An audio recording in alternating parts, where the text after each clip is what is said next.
I have now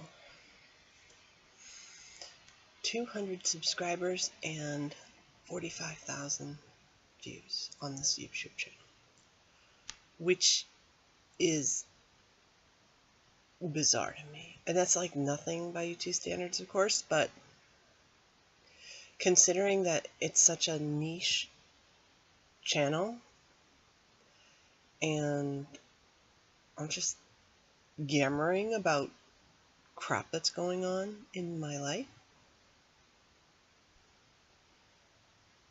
it blows my mind. It actually makes me want to basically shut it down.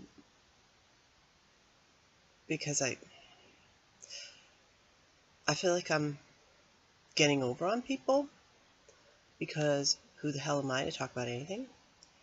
And I don't know.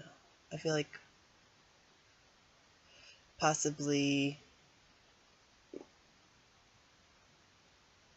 I don't know, there's this pressure, like maybe I owe something to people. But I am aware that there's people out there watching this, and maybe I don't know. I hope that you guys all realize that I'm not an expert. I mean, I know my life, and I know other people who have avoidant personality disorder, and I know the basics, but it's very personal. I'm not an expert. I haven't obviously talked to thousands of people, but then again, the experts who have talked to thousands of people really get it wrong a lot. So anyway, so the point of this, besides acknowledging that there has been this sort of milestone, is to talk about how people can interact in a sort of non-traditional way as an avoidant person. Because it is basically impossible. You feel like you're not worthy of having normal interactions. Oh, that's, sorry. One of the things, if you're going to have interactions with people, is you're going to have to get somebody who can understand that somebody in an avoidant, that is an avoidant personality disorder sufferer, that's in a relationship with somebody. I mean, you come and go. I read just recently, somebody said that they trying to do everything right. Well, that doesn't work for an avoidant person. You can't do everything right. You can't change everything all at once. You can't just change your entire life. You can't change your personality. You can make small changes slowly, get used to it, and then you make another one, and then you make another one. Okay, that works.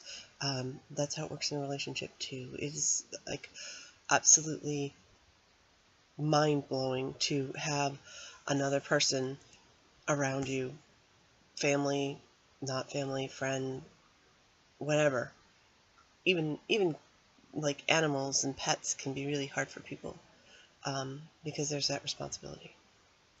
So everybody knows that. So then what happens is people come up with sort of like I said, non-traditional relationships. You get people who, you get the extreme social phobics, who can't handle interacting with people at all, but then you get people who, like, maybe their relationship is an anti-relationship where they talk to a clerk or something like that. I get that at the gym a lot. The people who work there, I'll have little stupid banter with them, and I have no idea if they consider me a friend or not. I mean, obviously they can't consider me a friend, because, I mean, by avoidant, I don't know, it's just really weird. It's like I'll talk to them every day because they say hello and I say hello back.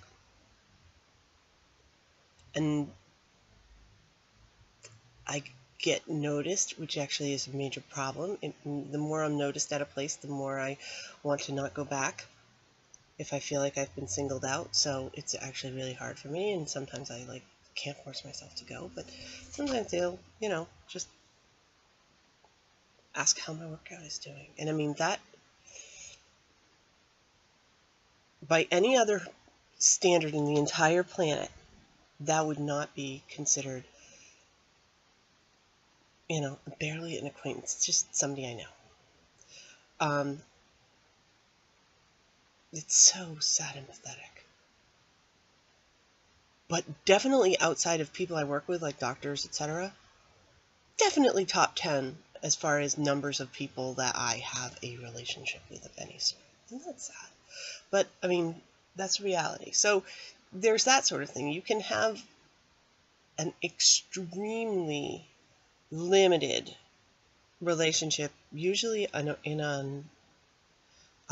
a work type environment, like not a coworker, but when you get coworkers. See, I keep it separate. I mean, coworkers, you have to deal with, you're forced to deal with.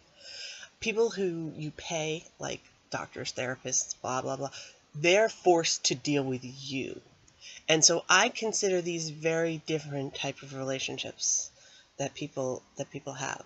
It's the ones where there is some sort of a choice in the matter. So I mean, yes, a clerk at a store where you go in a couple times a week could be sort of enough of a relationship. It also could be like that you use it to practice in order to have a better relationship with somebody else.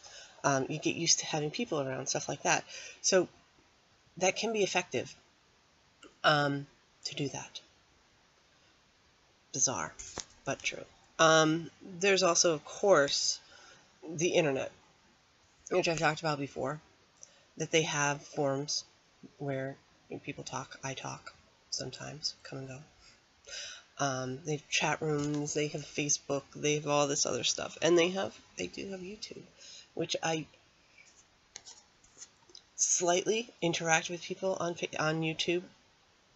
I'm not trying to say, oh yes, talk to me, because it's difficult, and the more I talk to people on YouTube, the less I go onto YouTube. So there, how's that for like putting it out there and taking it back immediately? But I don't know, I read comments. Obviously I don't respond to all the comments, some of them I do. And I've talked to other people that make YouTube videos. So that's a possibility. And again, it's extremely, it's like filtered, is what it is. It's not the normal, regular type of thing that you would have. It's not an interaction. You've got extreme control over it.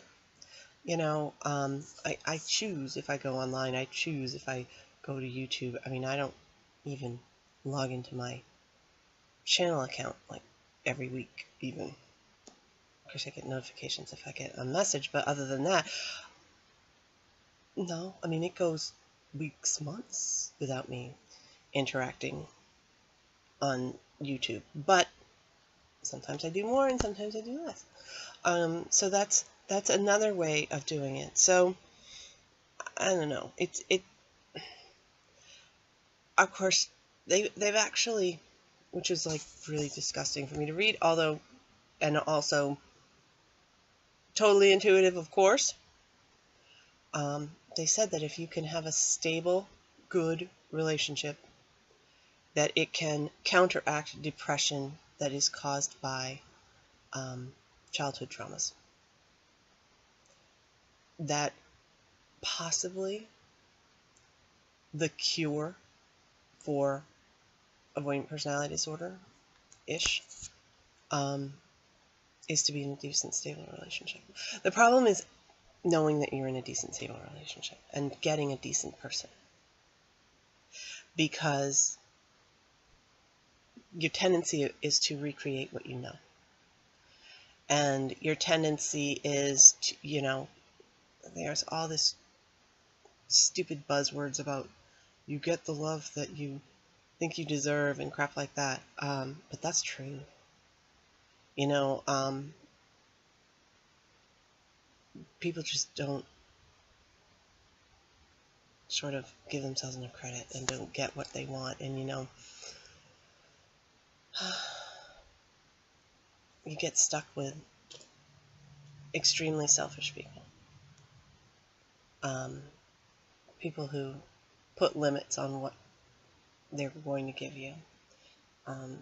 Super demanding people. And the thing is, it's hard to understand, is this a normal demand or is it not, because you just don't have enough experience dealing with people.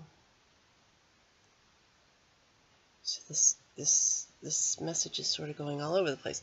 I don't know, but that's what I'm saying. I'm saying, if you don't have relationships, don't think so black and white about it. That it's not, this is what a relationship looks like for you. You know, it might be that you got relationships other people would not consider to be relationships, and they work for you. And again, they could be practice, and they could be stepping stones to getting into a better relationship. Or you can be just fine the way you are, and nobody says you have to change. And you know, it's okay to be yourself, even if, you know, so it's not perfect. Being with somebody else has different sort of stresses. So take your little non-traditional relationships, and that's good enough for now.